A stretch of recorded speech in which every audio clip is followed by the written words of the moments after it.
vocês. A Telly já disse que é para respeitar a autonomia da nossa paciente. A Sara já acha que a gente tem que... vamos tentar convencer aqui a paciente. Ou não, dona Gertrudes, vamos continuar com o tratamento, é o melhor para a senhora. A Janiele também entrou nessa discussão de tentaria convencer a continuar. E aí a gente vai ver, né? A gente vai insistir no tratamento para prolongar a vida da paciente, ou eu vou simplesmente seguir a ideia da Telly e não vou. Eu vou parar aqui. Vamos respeitar a escolha dela. É uma paciente já que está em fase terminal, ela não vai mais ter benefícios enormes continuando o tratamento, então vamos respeitar a autonomia dela, vamos deixar que essa última vontade dela venha estar sendo respeitada. Deixa eu ver aqui o Luan. Explicar a situação, as complicações, fazer ela assinar um termo de consentimento informado, respeitaria a autonomia dela caso depois... É isso aí, Luan. Basicamente o Luan pegou o protocolo aqui, jogou no chat aí para vocês lerem, mas ele tá certo. Vocês têm que... o primeiro princípio base da ética médica, da bioética na verdade, é o princípio da autonomia. E aí, esse princípio da autonomia, vocês têm que levar à risca. O que vocês têm que fazer? Informa o paciente de vocês os benefícios, os prós, os contras daquele tratamento, o que ele vai estar ganhando, o que ele vai estar perdendo em negar aquele tratamento, e informa ele o máximo possível. Teu papel ali é para informar ele. Vamos informar o nosso paciente, vamos informar que a dona Gertrudes, o que vai acontecer? Se ela parar de fazer o tratamento, ela vai morrer? Vai! Mas se ela continuar fazendo, quer dizer que ela vai sobreviver? Não, gente, ela já é uma paciente em estado terminal, não tem outra. Ela vai, infelizmente, vir a óbito. Mas ela tem que estar tomando essa decisão consciente. E aí, como o Luan disse, e tem outra pessoa aqui que está sem nome, então não vou poder citar, mas como vocês estão dizendo aí agora, a gente tem que explicar para a paciente. Porque às vezes ela está simplesmente aflita, angustiada, e ela não entende muito bem o que eu estou perdendo tempo com meus familiares aqui. Às vezes ela pode estar tomando essa decisão consciente ou inconsciente, simplesmente pela aflição. E aí vocês, como médicos, vão chegar e vão explicar para ela: olha, dona Gertrude, eu entendo o seu ponto, esses são os benefícios do tratamento, mas ele não pode se sobrepor à sua vontade. Sua vontade, a sua autonomia lhe permite a tomar essa decisão. E para muitos, talvez não vai fazer sentido para você, mas para muitos pacientes terminais é a melhor escolha. Eles vão querer passar os últimos momentos que eles têm de vida ao lado dos familiares, gente queridos, ou querem viajar ao mundo, dar a volta ao mundo. Eles só não querem passar o resto da vida que eles têm, o pouco tempo de vida que eles têm na cama de hospital, só para postergar mais alguns meses, alguns dias a vida deles. Pode ser que não faça sentido. Sim, veria na preventiva, medicina de família e comunidade, tá? É um tema queridinho do INEP, sempre vem. Inclusive veio esse ano, eu estava falando aí com a Sara, acho que foram 3 questões, se eu não me engano. Eu vou trazer inclusive 2 delas aqui para vocês verem no final, tá? Não esqueci das questões hoje. E aí, falando agora, vocês entenderam. O primeiro princípio da bioética é o princípio da autonomia. Teu paciente tem a autonomia de escolher o tratamento. Tu sempre tem que compartilhar o tratamento com ele. Não seja aquele médico que prescreve o tratamento, o paciente está lá na maca, tu nem olha para a cara do teu paciente e simplesmente o enfermeiro vai lá e faz. Não. Vá com o teu paciente, explique o que ele tem, explique quais são os possíveis tratamentos, vantagens, desvantagens, a medicação que ele vai tomar, se tem uma medicação melhor, uma pior, se é mais cara, se é mais barata, e deixa ele escolher com você. Essa é a maneira de você estar respeitando o primeiro princípio aqui da bioética, tá? O princípio da autonomia. E aí tem alguns artigos aqui que vão justamente no Código de Ética tratar desse princípio da autonomia. Se vocês quiserem ler, tá lá o artigo 22, o 34, 35, que aí vão reger aí esse princípio, ok? Aí vamos lá. Ezequias, o paciente realmente pode... Eu sou o médico aqui, eu sei o que é melhor para ele. Tem esse tratamento que eu sei que vai fazer. que vai surtir efeito, que é o melhor para ele, e ele não está aceitando. Ele pode mesmo, como tu está dizendo, não querer mais esse tratamento que eu estou indicando como eu sendo especialista? Pode. Inclusive, com tantas essas discussões de pacientes querendo tomar essa decisão e médicos não querendo respeitar essa autonomia do paciente, saiu uma resolução lá em 2019 do Conselho Federal de Medicina já protegendo isso, que esse princípio da autonomia é antigo, gente. Mas, para vocês entenderem, lá em 2019 o CFM disse, opa, está acontecendo alguma coisa, tem algum problema. Então vamos deixar isso bem claro. O paciente em âmbito eletivo, ambulatorial, que não é um caso de urgência, de uma emergência, ele tem total autonomia sobre o tratamento dele. E aí essa resolução, e o INEP gosta de trabalhar muito em cima dessa resolução para estar discutindo o que pode, o que não pode, o que o paciente pode ou não recusar. E basicamente ele pode recusar tudo, desde que seja em âmbito ambulatorial, em âmbito eletivo, contanto que não seja de caráter emergencial e contanto que o paciente seja consciente da decisão que ele está tomando. Ele é consciente dos seus atos, das suas decisões, então beleza, ele tem esse direito preservado. E tá aí a resolução lá do CFM de 2019 para quem quiser dar uma lida também, tá? Aí tem uns casos interessantes que aí eu trouxe mais um slide para vocês terem isso bem em conta, que é quando essa autonomia pode ser relativizada, quando é que essa autonomia pode ser burlada. E aí eu já falei aqui para vocês antes que é em situações de emergência. Em situações de urgência, emergência, que o paciente tem um risco iminente de morte, ele está correndo um risco real ali, que não dá tempo para tu falar com o teu paciente, conversar com o teu paciente, e que muitas das vezes ele vai estar inconsciente e tudo mais, vocês não tem tempo, gente. Seu Luiz, seu José, acorda aí e bora bater aqui um papo sobre se tu quer ou não esse tratamento aqui, que vai salvar tua vida, entende? Em situações de urgência e emergência é relativizado esse princípio da autonomia. Você vai trabalhar em prol da vida do teu paciente. Agora, em situações eletivas e outras aí não. Aí a gente vai mais para um tema... Aí a gente vai respeitar sim ou sim a autonomia do teu paciente, tá bom? Ezequias, mas eu sendo especialista, meu paciente não está querendo o tratamento que eu estou dando para ele. O que eu faço? Eu não tenho direito a nada? O paciente tem o direito 100%? Não. Você tem o direito da objeção. Objeção de consciência. Simplesmente eu estou querendo, eu como especialista, ser o tratamento melhor paciente, eu estou oferecendo para o meu paciente, de novo, em caráter eletivo, ele não aceitou o tratamento, o que eu posso fazer?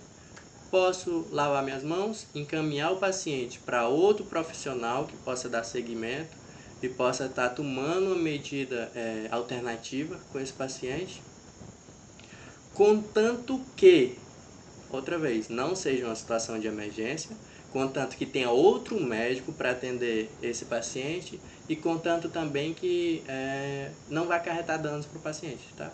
Porque aí já vai entrar em outro princípio que é da não maleficência.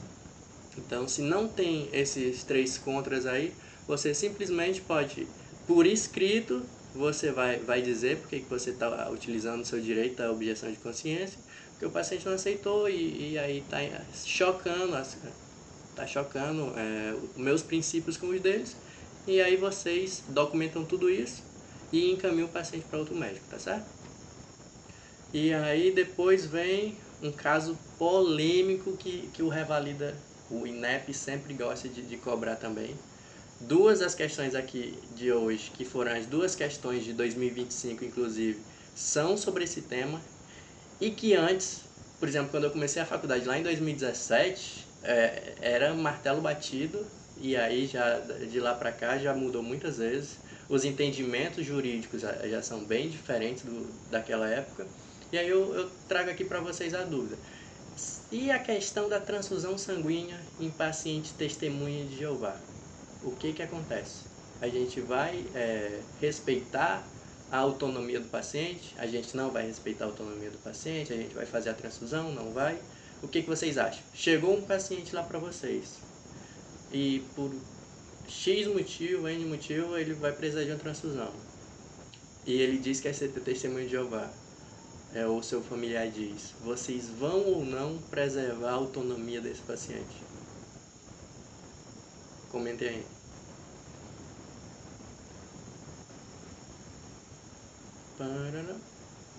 Chegou na tua urgência, Sara. O paciente chegou na tua urgência. E aí, o que tu vai fazer? Tá na tua mão, doutora. Não perde tempo. Não perde tempo, o paciente está morrendo. E aí tu tem que tomar essa decisão rápida. Vamos transfundir? Não vamos? Não. Você, todo mundo aqui sabe que é complicado. É por isso que eu trouxe esse caso. Eu trouxe justamente por ser complicado. É uma questão de ética. Então vai ser complicado. Se ele tiver consciência e falar que ele não deseja, respeitar. Beleza. Vamos ver aqui a Fernanda. Vou sim respeitar. A Sara vai ser a do contra e vai transfundir. A Tele já está aqui no meio campo, é o médico que decide. E aí vai ficar... Deixa eu ver se eu...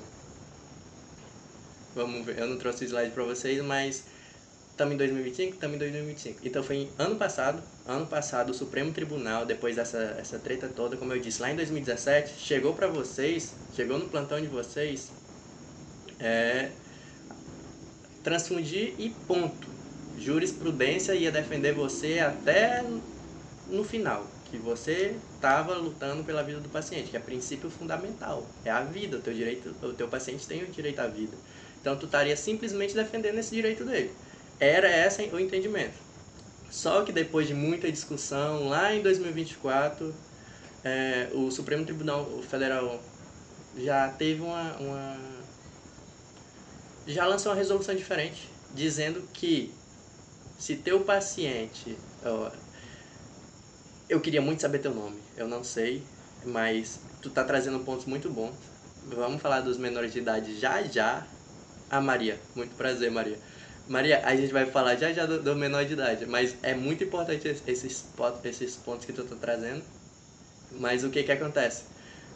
O Supremo Tribunal Federal disse assim, opa, tá muito bagunçado isso aqui, vamos resolver. Vamos tirar esse peso dos ombros dos médicos e já vamos bater o martelo aqui. Se o paciente está consciente, você explicou o caso para ele e ele toma a decisão de não aceitar a transfusão, o que você vai fazer? Você vai respeitar. Você vai respeitar, contanto que existe um tratamento alternativo, existe um profissional alternativo que vai realizar esse procedimento e tudo isso vai ser, inclusive, vai ter que ser custeado pelo Sistema Único de Saúde, tá? Então, se tem um tratamento alternativo, se tem um profissional que sabe, que tem a perícia em realizar esse tratamento alternativo e é disponível aqui no Brasil, é claro, o paciente tem direito. Então, você não vai transfundir. Lembrando aqui que a Maria tocou no ponto. O paciente é adulto, porque criança vai ser diferente. E aqui também... Entenderam? Então, se o paciente é adulto, testemunho de Jeová, chegou, precisando de transfusão, você explicou tudo para ele. Ele é consciente da decisão que está tomando. E mesmo assim, recusa a transfusão, encaminha ele para outro médico para tomar outra conduta, seu termozinho lá de objeção de consciência e bola para frente, tá ok? Só que aí a jurisprudência para criança já é totalmente diferente. As condutas que você vai tomar é totalmente diferente. Aqui você vai transfundir. Se é menor de idade, a ideia é transfunde. Se está acarretando um risco de vida para a criança, você vai transfundir, tá ok? Adulto, ele pode decidir. Se é criança, aí você transfunde. Ah, mas o pai diz que é testemunho de Jeová. Não importa. Não importa as crenças do pai. O pai pode manter suas crenças, é direito dele. Mas aí a criança, o princípio vamos transfundir a criança, ok? Já nessa resolução do Supremo Tribunal Federal, eles já discutiram tudo isso, ok? Aí vamos pro... Entenderam aqui? Conseguiram entender bem o princípio da autonomia? Pra gente ir já pro próximo princípio? Beleza, vamos lá. Trouxe aqui o segundo caso. Aí já é uma médica. Bota aí que é tu, Sara. Ou tu, Janiele, Maria, Stephanie.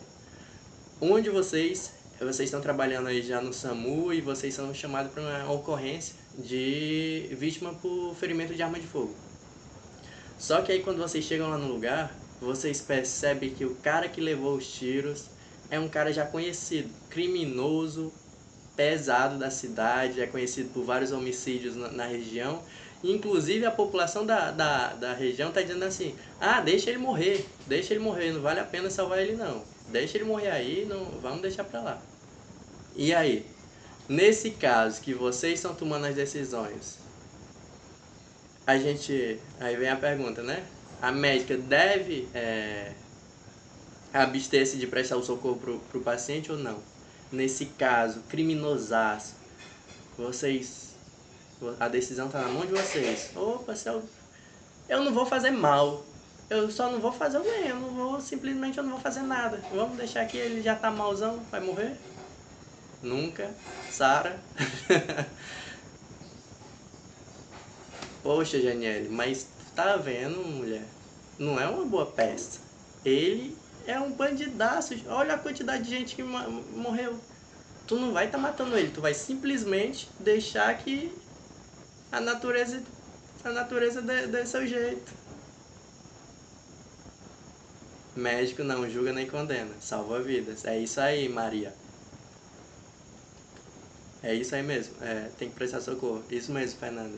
O papel de vocês, infelizmente, ou felizmente, dependendo, é salvar vidas. Vocês escolheram essa profissão. Se vocês não quisessem ter que tomar essa decisão, aí, filha, você teria que ter tomado uma decisão de ter estudado direito, para ser um juiz e tá julgando esse cara. Mas nossa função aqui não é julgar, nossa função aqui é salvar ele. Não importa se é o Betinho, o maior assassino da cidade, ou se é o Papa Francisco, ou o Papa Leão no caso agora, que é um cara mais santo do mundo. Não importa.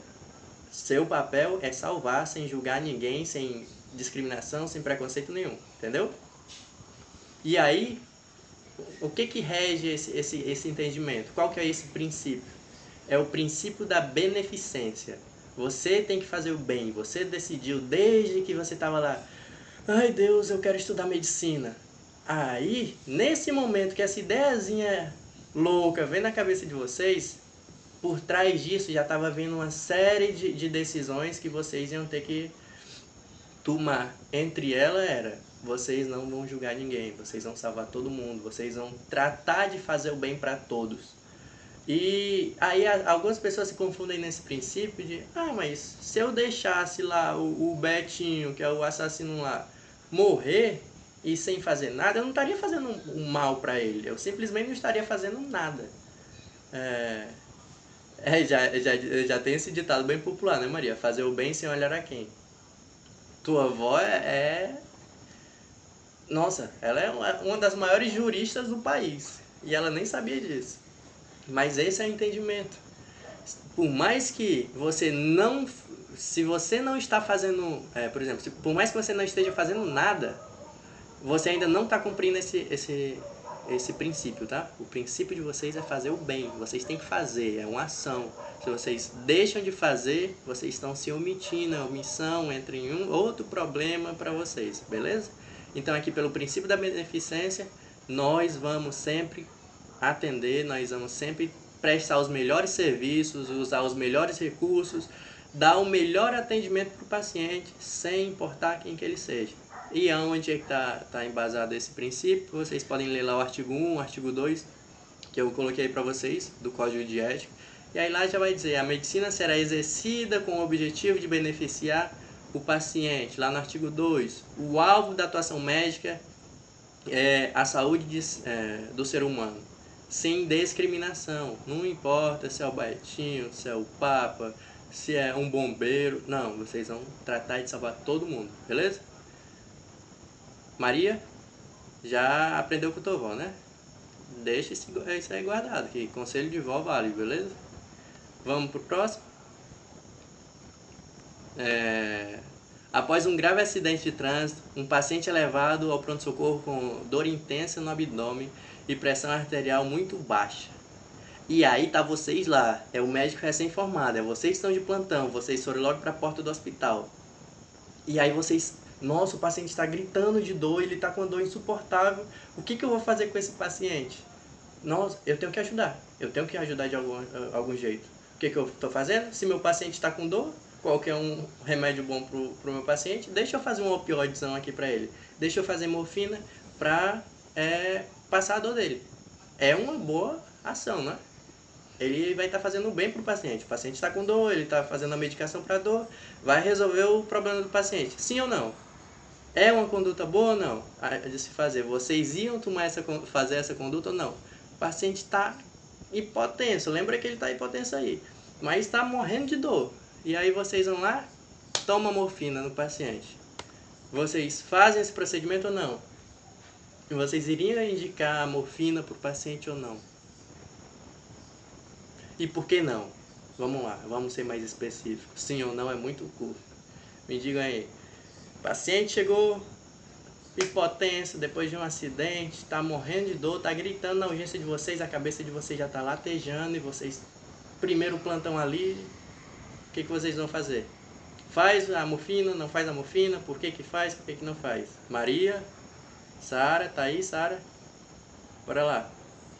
Vocês iam fazer ou não? Tá, mas ele tá com dor, Maria. Tu não ia fazer? Tá gritando de dor, mulher. Olha aí, tá escutando não? Uma dor insuportável, tu não iria fazer. E tu, Sara?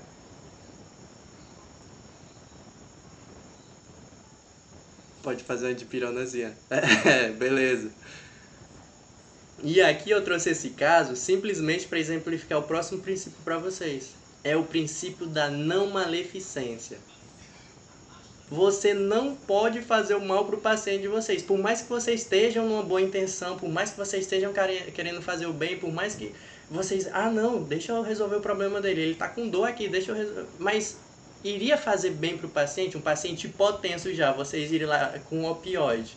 E vocês vão matar o paciente, cara. O cara já está hipotenso, vocês fazem morfina, que é um hipotenso ferrado. Vocês estariam causando um mal pior ainda para o paciente de vocês, entende? E aí vocês têm que entender esse princípio da não maleficência. Não é você simplesmente ir lá e fazer o mal, você simplesmente lá, eu vou chegar aqui com bisturi, cortar a jugular do meu paciente e deixar ele sangrar até a morte. É o princípio da não maleficência? Pelo amor de Deus, e se você tem essas ideias, vai se tratar. Mas não é só esse o caso. Tem casos que você vai lá com toda a boa intenção, você não sabe os princípios por trás e está tentando ajudar, mas simplesmente toma uma decisão errada. Você toma uma decisão errada e aí esse caso que eu trouxe para vocês da morfina é o principal delas. Então vocês têm que atuar sempre pensando em não causar mais mal ao paciente de vocês, entendeu? Ficou claro esse princípio aqui para vocês? Tururu. Perfeito. Então vamos para o nosso caso 4. Durante o auge da pandemia, esse caso aqui aconteceu. Foi muito triste. Eu me lembro dessa época. E é aquele caso que aconteceu em muitos lugares do mundo, não só aqui do Brasil, nem do Paraguai quando eu estava lá na época. Mas era aquele caso, a UTI já estava lotada, auge da pandemia de Covid, chegava pacientes muito graves, precisavam de suporte ventilatório na UTI, precisavam de um cuidado mais avançado, só que os recursos que tinham, eles eram finitos, não eram infinitos. E ainda mais para um sistema de saúde que não estava preparado para uma pandemia, esses recursos que são finitos foram se indo muito rápido. E aí aqui chegou 2 pacientes para vocês. Chegou 2 pacientes. Só que o problema é que na UTI que vocês estavam trabalhando, só sobrava um respirador. e vocês, esses dois pacientes estavam precisando, mas só tinha um. E aqui é um princípio ferrado. Mas deixa eu ver se eu consigo ler. Vocês conseguem ver os dois pacientes, né? O paciente 1 era um homem de 40 anos, obeso, grau 3, diabético, hipertenso, que tinha insuficiência renal crônica. Ele também teve uma PCR já há 6 meses atrás.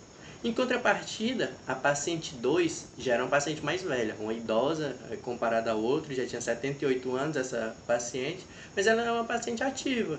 Ela não tinha comorbidades, não tinha nenhuma doença crônica, as funcionalidades independentes. Opa, cuidado que aqui a letra está muito pequenininha para mim. O quadro clínico basicamente dela era muito menor, era muito mais leve, claro, em comparação ao outro, mas os dois eram pacientes graves que precisavam de suporte ventilatório. Levando em consideração esse caso, chamado inclusive por muitos, foi associado a uma escolha de Sofia. Por que foi? Teve um livro que depois inspirou um filme chamado A Escolha de Sofia. Eu vou contar um pouquinho da história aqui para vocês entenderem basicamente esse princípio. E esse aqui é a minha cultura, por favor, né? Vamos lá. O que acontece na história de Sofia? Era uma mãe, ela era polonesa, estava acontecendo a Segunda Guerra Mundial e vocês com certeza conhecem esse fato. Mas o que acontece essa mãe polonesa, ela tinha 2 filhos e os 3 foram presos, levados para um campo de concentração nazista e lá, por infelicidade e por maldade do ser humano, essa mãe foi colocada assim, olha, tá aqui tu, tá aqui os teus 2 filhos, colocaram os 2 filhos na frente dela e diz assim, um deles vai morrer, nós vamos mandar um deles para uma câmara de gás e agora é tua decisão salvar um deles. Quem que tu quer salvar? E aí pensa que decisão insuportável que decisão difícil é para isso para uma mãe, porque mãe nenhuma deveria ser submetida a isso. Ser humano nenhum deveria ser submetido a isso, mas a Sofia foi.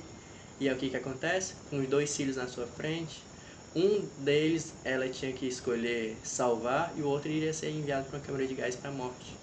Só que o que acontece? A Maria já está correndo. É isso aí, vamos ver, Maria, se tu acertou. Mas um deles ia ser enviado para a morte. E aí pensa numa decisão difícil. O problema é que se ela não escolhesse nenhum, que eu não sei se algum de vocês é mãe, pai, mas a primeira ideia que vem na minha cabeça eu não vou escolher nenhum. Só que a Sofia não tinha essa escolha. Porque se ela dissesse eu não quero escolher nenhum, os 2 iriam morrer. Vocês entendem que essa escolha é impossível?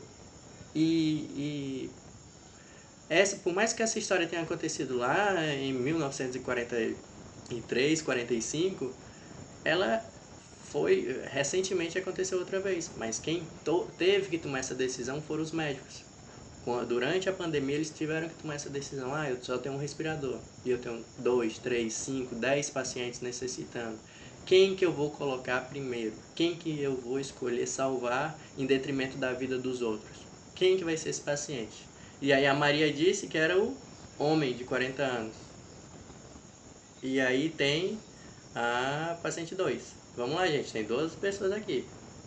Eu só conheço os que estão falando mais. Cristina, Dirley, Fernanda, Guilherme, Janiele, Luan. Vamos, Magali, Marcos, a Maria, a Sara, não preciso nem dizer, né, Sara? Vamos lá. Quem que vocês iriam escolher? Quem que vocês iriam colocar no respirador? É brincadeira, Sara. Mas nessa decisão difícil, que eu espero que nenhum de vocês tenha que tomar na vida de vocês, mas quem que vocês iriam escolher colocar no respirador? Poxa, vocês estão querendo salvar o cara só porque o cara tem 40 anos? Vocês não se lembram lá do princípio que é sem discriminação? Isso não seria uma discriminação de idade? Relaxa que eu só estou jogando as perguntas aqui para vocês. Eu quero que vocês tomem a decisão de vocês. Acho que a paciente 2 por ter mais chances de vida, por não ter comorbidades. Pro Conselho Federal sim? Por que, Maria? E quem que tem a maior chance de sobrevida? Vocês estão confundindo aí chance de sobrevida com expectativa de vida. São duas coisas. Uma coisa é prognóstico e outra coisa aí é expectativa de vida do paciente. Não vamos confundir isso não, tá, gente? Não confundam. Expectativa de vida com prognóstico. Expectativa de vida aqui, a paciente 2 já até passou da expectativa de vida dela. Agora, chance de sobrevida, que é o que vocês têm que tomar em conta. Já acabei de dar a resposta. A chance de sobrevida aqui, quem dos dois que tem aí maior chance de sobrevida? É o paciente 1 ou a paciente 2? É isso aí, Tilei. É isso aí. É a paciente 2. E isso as provas adoram colocar. É justamente porque cria essa dúvida na cabeça da gente. A gente buga assim mesmo. Porque a gente vai confundir. Opa, é chance de sobrevida ou é expectativa de vida? Porque se for chance de sobrevida, a paciente 2 é a quem a gente vai salvar. Mas se é expectativa de vida, ela até passou da expectativa de vida dela. Já era. Acabou-se. Vamos pro paciente 1. Entende essa bagunça que esse princípio pode causar? Mas aqui vocês vão tomar essa decisão com base na chance de sobrevida do paciente, não da expectativa de vida, senão a paciente 2 nem estaria aí. A expectativa de vida da brasileira é de 75 anos, ela tem 78. É isso aí. Por mais que a paciente 2 já tenha vivido muito mais do que o paciente 1, a chance de sobrevida aqui é da paciente 2, infelizmente, que eu quero dizer, felizmente para ela, infelizmente para o paciente 1, infelizmente para quem tem que tomar essa decisão, que é uma decisão muito forte, uma decisão muito pesada. É isso aí, Sara. O pior é que eu também julgava pela idade. Mas aí eu fui ler para me trazer isso aqui para vocês, né? Eu fui ler as resoluções e na época lá eu já ia lendo porque eu ia dizendo, oxe, mas a gente não tem que... Eles não tomam essa decisão, né, pela a expectativa de vida? Mas lá eles deixavam bem claro, porque como é que eles eram os casos lá em 2021, em 2020 no caso? Eles pegavam assim, é um idoso de 80 anos e uma criança de 13 anos, de 14 anos. Aí, pelo amor de Deus, né? A chance de o idoso já ter uma DPOC, a chance do paciente já ter uma insuficiência renal, insuficiência cardíaca, um paciente de 80 anos e a criança de 13 anos, o que vocês imaginam? Além da expectativa da criança de vida ser maior, a chance de sobrevida dela também é maior. Uma criança é super resistente. E aí, quando iam discutir essas questões lá, eles sempre colocavam isso. Era uma criança e um idoso. É claro que a criança, nos dois casos, ela vai estar ganhando. Então, a escolha óbvia era para a criança. Mas é por isso que eu quis trazer esse caso para vocês. Esse caso que você já... Opa, a pulguinha atrás da orelha. Aqui já é mais pesado. Aqui eu tenho 2 adultos. Mas aí... E agora? Tem um que está mais ferrado que o outro. Tem um que eu não preciso nem ser especialista, que eu sei que vai ter menos complicações que o outro, que tem mais chance de sobrevida. E aí é que vocês têm que ficar espertos. É chance de sobrevida, não de expectativa de vida. Se eu tenho que deixar alguma lição para vocês sobre esse princípio aqui, que é o princípio da justiça, é isso, tá, gente? Chance de sobrevida, não expectativa de vida. Nesse princípio, porque lá para a urgência vai mudar totalmente. Mas para esse princípio aqui é isso. Vocês têm que trazer a equidade para o paciente de vocês. Eu vou dar um exemplo aqui para vocês. Eu não vou dizer que isso aconteceu em um hospital que eu trabalhei, mas vocês não sabem, mas eu trabalhava num hospital no Paraguai antes de vir para o Brasil. E tinha casos que, hipoteticamente, isso não aconteceu no hospital que eu trabalhei, mas já vi casos de lá por exemplo, não sei quantos de vocês aqui estudaram lá, tem gente aqui que é do Paraguai, da Argentina, da Bolívia, e não sei como é que é o sistema de saúde nesses outros países. Mas no Paraguai o sistema de saúde é um pouquinho diferente, para dizer o mínimo, daqui do Brasil. E graças a Deus no hospital que eu trabalhei, a equipe era monstruosamente boa, tínhamos clínicos, cirurgiões, pediatras muito bons, mas durante um período da minha faculdade eu vi uma situação que eu achei deplorável. E a situação era o seguinte: o médico que estava lá de plantão chegou uma senhorinha do interior, que lá a gente chama de Campanha. E lá nessa Magali, PJC, é isso aí, cidade tranquila, foi lá que eu estudei também. Mas o que acontece? E aí essa senhora veio da Campanha, eu estava na faculdade, no ciclo clínico ainda. E a senhora veio da Campanha, a senhora é humilde, tu via pelas condições da senhora. E estava tendo muitos casos de dengue lá no local. E Magali, tu foi lá pro hospital regional? Tu deve ter feito não sei se tu fez lá no hospital regional.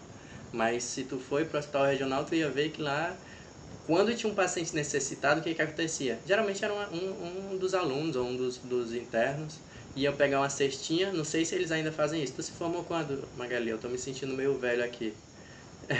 Mas o que acontece? Pelo menos na minha época lá, um dos estudantes ou dos internos ia pegar uma cestinha assim, de palha, parecendo um chapéu de palha, e ia passando no hospital inteiro fazendo uma vaquinha para comprar a medicação que faltava para o paciente. Só que não foi o caso dessa vez. O que aconteceu? Para essa senhoria, o médico que estava lá atendendo simplesmente passou a medicação, uma medicação que, vamos lá gente, não era cara, mas deixa eu fazer aqui uma conversão para vocês rapidão. 80 mil vai dar uns 70, 60 reais.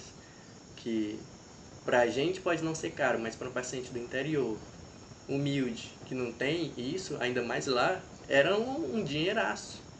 E quando a paciente olhou assim, ela disse: eu pego aqui na farmácia? Ela disse: não, o médico, não, esse aí você vai ter que comprar lá fora, que isso é super comum lá. Magali, não quero falar, mas bom coração, tá? O problema é que a gente ia sair falido de lá. Eu sinceramente, é impossível, porque a gente que está acostumado aqui com o sistema de saúde do Brasil, a gente ia para lá e pessoas que têm assim, um bom coração, saem falido, porque dói no coração da gente, aperta, né? Calma, gente, a gente é sensível, a gente tem sentimentos. E aí chega um paciente lá que não tem nada, não consegue comprar e tá morrendo de dor, tu não sabe, tu vai pegar e vai comprar o remédio. Tu é novo, tá chegando ali, tu se desespera e acontece. E aí o paciente vai e o estudante acaba saindo zerado lá, praticamente. Mas o que eu queria dizer era, esse paciente foi lá e ela teve que comprar a medicação. Saiu com a receita e foi comprar. Não passou muito, tipo, foi na manhã seguinte, veio um político da cidade, que tu sabe lá, a política está bem atrelada ao sistema aos hospitais, na verdade em cidades a política é bem atrelada lá.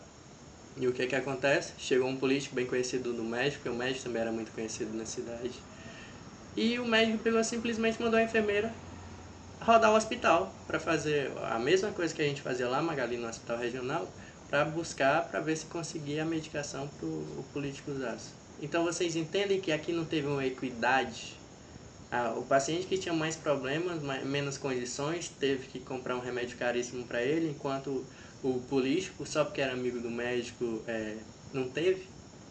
Então, o princípio da justiça trabalha sobre essa equidade. Você tem que, em cima do possível, você tem que trazer equidade para todos os pacientes. Não importa se é rico, se é pobre, mas claro que se o paciente é mais pobre, equidade não é igualdade, gente. Não vão confundir. Equidade e igualdade é diferente. Se meu paciente tem menos recursos, eu tenho que dar uma forcinha a mais para ele, para igualitar o atendimento. Diferente, por exemplo, eu tenho um paciente que eu tenho uma vaga aqui para fazer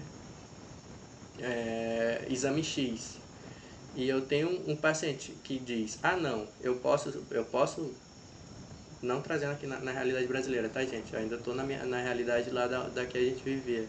E um paciente X conseguia pagar pela medicação, pelo exame, e o paciente Y aqui era muito pobre e não conseguia, para você igualitar o tratamento, quem que você tinha que priorizar aqui no exame gratuito? Era o paciente que tinha menos condições. E aí é equidade, vocês conseguem equiparar o atendimento para os dois, beleza? Tá vendo? A gente fazia muito isso. Não é só o caso da Magali, da Fernanda, nem meu. Vocês vão ver muito estudante fazendo isso, porque não é nossa realidade. A gente não viveu, não cresceu em um país que o sistema de saúde era diferente. E pra gente é uma coisa alarmante, não sei pra vocês, mas pra mim parece ser uma coisa assim de outro mundo, uma coisa de situação de guerra.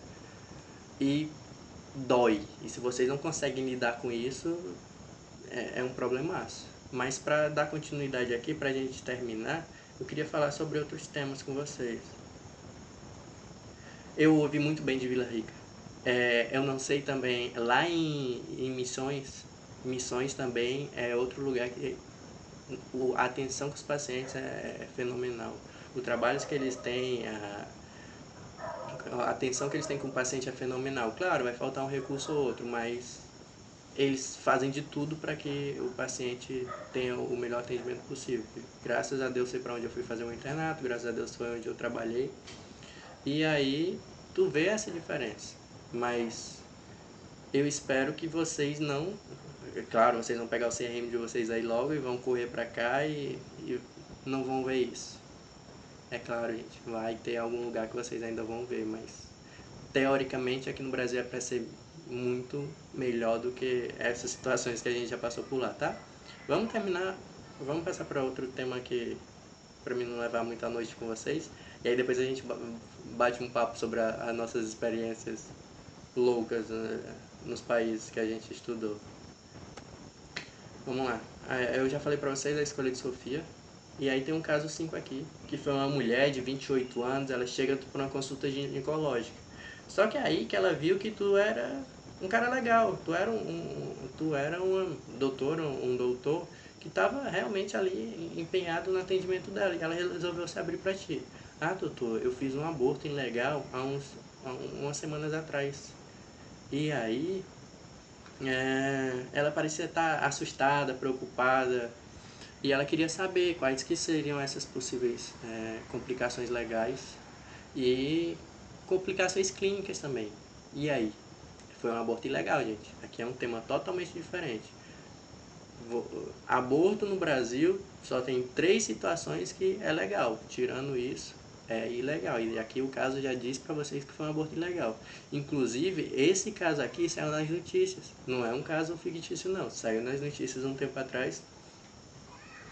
Mas eu quero a resposta de vocês antes de eu dar o desfecho. E aí, vocês iam denunciar essa paciente para a polícia? Vocês iriam fazer a denúncia? Foi um aborto, foi ilegal, porque nós somos contra isso. Ou não? Não, Maria, Fernanda, não. Sara, tu tem que ser a do contra. Toda vez que o pessoal dizer não, aí tu tem que ser a do contra e dizer sim, pra gente ter um debate aqui melhor, sabe? Brincadeira, gente. É não e ponto. Existe o princípio do sigilo, mas nem um dos princípios da bioética, que a gente já entra lá no Código de Ética do Conselho Federal, tá? O Código de Ética médico, que preza pelo sigilo médico. E aí lá no artigo 73, ele já diz tudo. É um artigo curtinho, bonitinho, só tem um inciso único lá, um parágrafo único, para ser bem claro. Eles não querem deixar margem de má interpretação aí. O que eles dizem lá no artigo 73? É vedado ao médico revelar informações obtidas no exercício da profissão, salvo por motivo justo, dever legal ou consentimento por escrito do paciente. Acabou, é isso. É difícil de entender isso? Acabou a fofoquinha, gente. Ah, não, foi fulano de tal, ela é minha prima. Eu vou sair lá e vou dizer, não, pode ser tua prima, pode ser teu irmão, pode ser teu tio, pode ser, sei lá, qualquer pessoa. Se não está dentro desses princípios aqui da legalidade, do motivo justo ou do consentimento escrito, vocês não vão poder dizer nunca. Entenderam? Mas aí pode vir uma dúvida. Ah, Ezequias, o que é um motivo justo? Me diz aí o que é um motivo justo. Porque pra mim, por exemplo, Se eu sou, deixa eu ver aqui um exemplo legal, eu sou médico, e aí minha esposa também é médica, e ela é ginecóloga, e o que acontece? A minha sobrinha, a minha irmãzinha, vai consultar com ela. Minha irmãzinha aí tem 15 anos, 16 anos, e aí vai consultar com ela e diz pra ela que minha irmãzinha foi consultar para tomar anticoncepcional. Porque estava querendo iniciar a vida sexual ativa dela e tudo mais. Aí o que acontece? Minha esposa vem e fala pra mim o que isso se configura. Isso é ou não quebra de sigilo? Ela é minha esposa. A menina é minha irmã. Não vai fazer mal nenhum, vai? Vai ou não vai? É um motivo justo, não é? É justo? Pra mim parece um motivo muito justo. Pra vocês não parece um motivo justo? Dirley? É justo ou não é justo? Fernanda, Maria, e aí? É minha irmã, gente. Não. Foi mal, Fernanda, era pegadinha. Mas não é justo não, tá? Não é, tá certo. Entendi, Fernanda. Eu entendi agora, porque tu mandou em duas mensagens separadas. E o direito do paciente, tá certíssimo. É, continua sendo informação sigilosa e não é um motivo justo. Vou dizer aqui pra vocês o que é um motivo justo. Paciente acaba de entrar no meu consultório. Ela diz o seguinte: ai, nossa, doutor, eu acabei de descobrir que meu namorado é uma paciente, adolescente. E aí eu acabei de descobrir que meu namorado tá me traindo. Não, pode ser qualquer pessoa. E aí eu não suporto mais isso. Eu vou matar ele e depois vou me matar. Agora, é um motivo justo ou não é de vocês notificarem os envolvidos aí? Até porque se fosse, poderia ter consultado com você e não com a sua esposa. Tá certo, Lei. Percebe como isso é um motivo justo agora? Se a gente não fizer nada, se a gente não quebrar o sigilo dessa paciente, vai chegar e ela vai matar alguém e vai se matar. Então é um motivo super justo, entende? Aí sim, nesse caso é um motivo justo, aí sim você pode quebrar o sigilo do paciente. Outra coisa, dever legal. Durante o internato, lá eles botam a gente, a Magali tá aí de prova, que eles colocam a gente em todo o serviço do hospital, inclusive na epidemiologia. E aí eu trabalhava na epidemiologia e aí vinham os casos, né, da epidemiologia. E aí eu via assim, opa, fofoqueiro, gente, é erradíssimo isso. Eu não saía falando pra ninguém, mas eu via lá. Eu via assim, opa, fulano de tal, ela tá com doença tal. Oxe, eu ficava vendo, né, porque a gente tinha que catalogar todas as histórias clínicas para mandar pro ministério.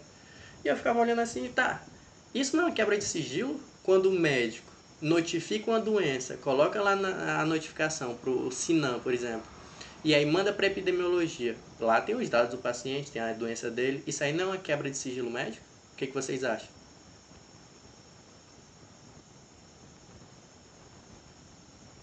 Nosso tempo tá acabando, então eu vou acelerar. É uma quebra de sigilo médico, só que eu não fiz a pergunta direito. Só que aí ela entra aqui em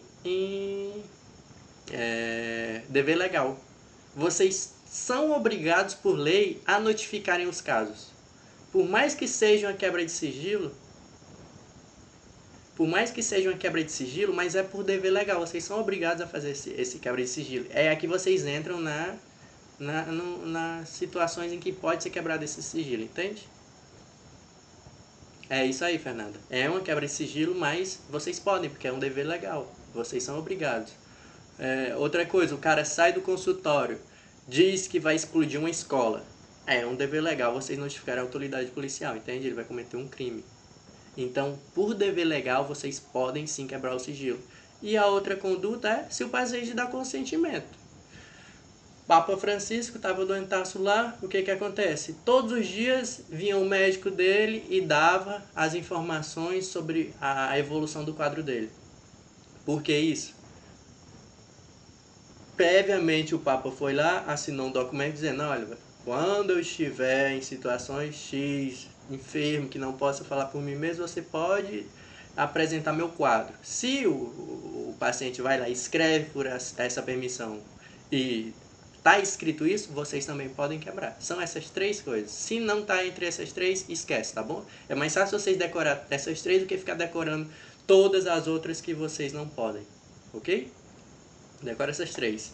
E aí a gente entra no outro caso, que aí é um caso de uma adolescente de 17 anos que ela procura a atenção médica e confidencia para ela que terminou o namoro e tem pensamentos frequentes de suicídio. Olha, ideação suicida aqui.